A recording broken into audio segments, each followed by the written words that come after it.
ఇవాళ కాంగ్రెస్ పార్టీని పట్టం కడితే అందులో ప్రధాన పాత్ర పోషించిన జిల్లా ఖమ్మం జిల్లా. ఇక్కడ 10 సీట్లుంటే ఖమ్మం జిల్లాలో 10 సీట్లుంటే సిపిఐ ఒక సీటుతో కలుపుకొని 9 సీట్లు గెలుచుకున్నటువంటి జిల్లా. ఈ జిల్లా నుంచి ఒక డిప్యూటీ ముఖ్యమంత్రి గారు ఉంటారు, ఒక రెవెన్యూ మంత్రి గారు ఉంటారు, ఒక వ్యవసాయ శాఖ మంత్రి గారు ఉంటారు. అంటే సీనియర్ మోస్ట్ నాయకులు ఉన్నటువంటి అతి కీలకమైన మంత్రిత్వ శాఖలు ఉన్నటువంటి జిల్లా కూడా ఈ జిల్లానే. ఖమ్మం ప్రజలంతా కూడా సంబరపడరు కావచ్చు, మాకు 3 మంత్రిత్వ శాఖలు వచ్చినాయి, ఈ జిల్లా సుభిక్షంగా సురక్షితంగా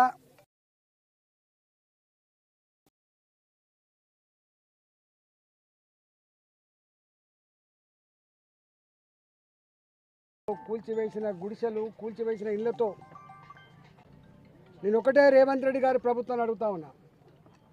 మీరు వచ్చినప్పటి నుంచి కూడా చూస్తున్నాం, ఒక హైడ్రా తెచ్చి హైదరాబాద్ నగరంలో వేలాది మంది పేదల ఇల్లు కూల్చే ప్రయత్నం చేసిండ్రు.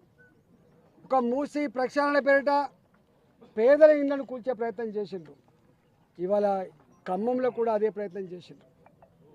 తెలంగాణ మాత్రమే కాదు, ఇవాళ హైదరాబాద్ లాంటి నగరాల్లో ఆనాటి సమైక్య రాష్ట్రానికి సంబంధించి శ్రీకాకుళం, విజయనగరం, ఇవాళ కర్నూలు, కడప, తెలంగాణ ప్రాంతం నుంచి వెళ్ళి పొట్ట చేత పట్టుకొని కన్న ఊర్లో ఉపాధి లేకపోతే కనిపెంచిన అమ్మా నాన్నను అక్కడే వదిలిపెట్టి కన్న పిల్లల్ని వేసుకొని హైదరాబాద్కో, ఖమ్మంకో, వరంగల్కో, కరీంనగర్కో వచ్చి పండ్లు అమ్ముకొని బతికేవాళ్ళు, పూలు అమ్ముకొని బతికేవాళ్ళు, కూరగాయలు అమ్ముకొని బతికేవాళ్ళు, 10 ఇళ్లల్లో పని చేసుకొని బతికేవాళ్ళు, 10 ఇళ్లల్లో బట్టలు ఉతికి బతికేవాళ్ళు, ఆటో నడుపుకొని బతికేవాళ్ళు, రిక్షాలు తొక్కుకొని బతికేవాళ్ళు, ఇవాళ షాపులలో పనిచేసేవాళ్ళు. వీళ్ళంతా వాళ్ళకు ఇల్లు కిరాయి పే చేసే కెపాసిటీ కూడా ఉండదు.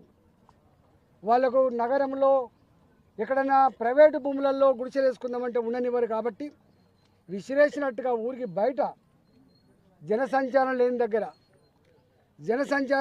దగ్గర, కరెంటు లేని దగ్గర, మంచినీళ్ళు లేని దగ్గర పాములు కరుస్తాయి, తేలు కరుస్తాయి అని తెలిసినప్పటికి కూడా, వాళ్ళ ప్రాణాల ముప్పు ఉన్నప్పటికి కూడా విసిరేసినట్టుగా గుడిసెలు వేసుకుంటారు వాళ్ళు. పాపం గుడిసెలు వేసుకొని ఇక్కడి నుంచి పని చేసుకుంటారు వాళ్ళు. అట్లనే గుడిసెలు వేసుకున్న జనం, వీళ్ళు కొత్తగూడెం నుంచి వచ్చిండ్రా, వీళ్ళు భూపాలపల్లి నుంచి వచ్చిండ్రా, వీళ్ళు ఆంధ్ర ప్రాంతం నుంచి వచ్చిండ్రా, వీళ్ళు నల్లగొండ జిల్లా నుంచి వచ్చిండ్రా, కానీ వీళ్ళందరూ కూడా పేదలు మాత్రమే. వీళ్ళందరూ రెక్కాడితే కానీ డొక్కనిండని వాళ్ళు. చిన్న పిల్లల్ని ఇళ్లల్లో వదిలిపెట్టి వాళ్ళ ప్రాణాలకు ముప్పున్నప్పటికి కూడా పని చేసుకోకపోతే, భార్యాభర్తలు పని చేసుకోకపోతే నడవదు. కాబట్టి అట్లా పని చేసుకున్నాడు వాళ్ళు.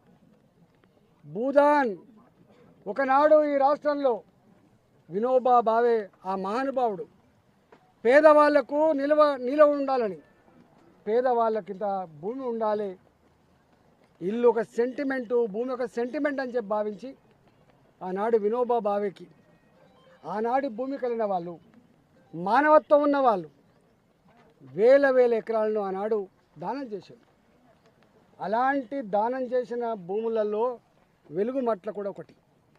ఇక్కడ సర్వే నంబర్ 147, 148, 149 ఈ 3 సర్వే నంబర్లలో 62 ఎకరాల 7 గుంటల భూమి, 62 ఎకరాల 7 గుంటల భూమి.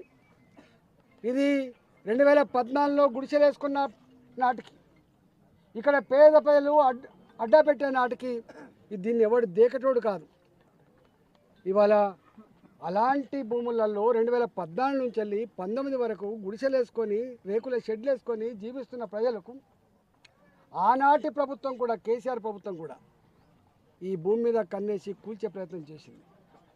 కానీ ఆనాడు శాసనం చేయలేకపోయింది ఆ ప్రభుత్వం. ప్రజల తిరుగుబాటుకు, ప్రజల యొక్క ఐక్యత ముందు ఆనాడు అది కూల్చివేయడం సాధ్యం కాలేకపోయింది. కానీ ఈ ప్రభుత్వం, రేవంత్ రెడ్డి ప్రభుత్వానికి కూల్చివేతలు, డిస్ట్రక్షన్, డిమాలిషన్, ఇవాళ డిస్ట్రక్షన్, డిమాలిషన్ ఇవాళ వాళ్ళ ఎజెండాలో ఉంది. కాబట్టి వీళ్ళకు ఇండ్లు కట్టించడం చేత కాదు, భూములు పంచడం చేత కాదు, పేదల బతుకులలో వెలుగు నింపడం చేత కాదు. కానీ ఈ ప్రభుత్వానికి ఆ పేదలు ఇంటున్న ఇళ్లను కూలగొట్టడం చేతనవుతుంది. పేదలు దున్నుకుంటున్న అసైన్మెంట్ భూములను గుంజుకోవడం చేతనవుతుంది తప్ప పేదలకు న్యాయం చేసే చేత కాదు వీళ్ళకి. ఇవాళ వీళ్ళు పాపం అనేక సార్లు కోర్టు మెట్టెక్కిండ్రు. అయ్యా మేము మనుషులం, మేము పేదవాళ్ళమే కావచ్చు కాక, కానీ మేము మనుషులం, మేము వేసుకున్న ఇండ్లు, మేము వేసుకున్న గుడిసెలు ఇవాళ ఇది వినోబా భావే గారికి దానం చేసినటువంటి భూములలో వేసుకున్నాం. మేము వేసుకున్న భూములలో మాకు కరెంట్ ఇస్తలేరు, మాకు నీళ్ళు ఇస్తలేరు, మాకు కనీస సౌకర్యం లేవంటే ఆనాడు 2019లోనే చెల్లా కోదండరామ్ గారు పాపం ఆ జడ్జి గారు వాళ్ళకు నీళ్ళు ఇవ్వండి, వాళ్ళకు కరెంట్ ఇవ్వండి అని చెప్పి వారు కోరిండ్రు. కానీ కరెంట్ ఇవ్వలేదు దుర్మార్గులు, నీళ్ళు ఇవ్వలేదు ఈ దుర్మార్గ ప్రభుత్వాలు. అయినా జనరేటర్లు పెట్టుకొని వాళ్ళు జీవిస్తున్నారు. అసలు మీరు మనుషుల పశువుల పాలకులు అనే వాళ్ళు ఎవరి కోసం ఉండాలి? మీ ఆలోచన ఎవరి వైపు ఉండాలి? ఇన్ని వేల మంది ఇక్కడ నివసిస్తున్నారు, మరి వీళ్ళకి నీళ్ళు అయితే ఇద్దాం, వీళ్ళకి కరెంట్ ఇద్దామంటే సోయి జ్ఞానం కూడా మీకు లేదు. ఇలా ఆనాటి ప్రభుత్వం అట్టే చేసింది, ఇలా ఈనాటి ప్రభుత్వం కూడా వచ్చి 2 సంవత్సరాలు దాటిపోయింది. నీళ్ళు ఇచ్చుడు కాదు, కరెంట్ ఇచ్చుడు కాదు, ఏకంగా గుడిసెలే కుప్పకూల్చింది. వాళ్ళ దొంగల్లాగా నేను అడుగుతా ఉన్నా, ఇవాళ ఏ కోర్టు మీకు ఆర్డర్ ఇచ్చింది? కోర్టు ఎక్కడ ఆర్డర్ ఇవ్వలే. వీళ్ళే కోర్టు మెట్లెక్కి మాకు పట్టాలు ఇవ్వండి, మాకు ఆనాడు 2014లోనే మాకు వాళ్ళు పట్టాలు ఇచ్చిండ్రు, మాకు వీటిని అథెంటిక్గా చేయండి, మా మీద కనికరించమని చెప్పి కోర్టు మెట్లెక్కితే కోర్టు ఏమన్నదంటే చూడమని చెప్పింది.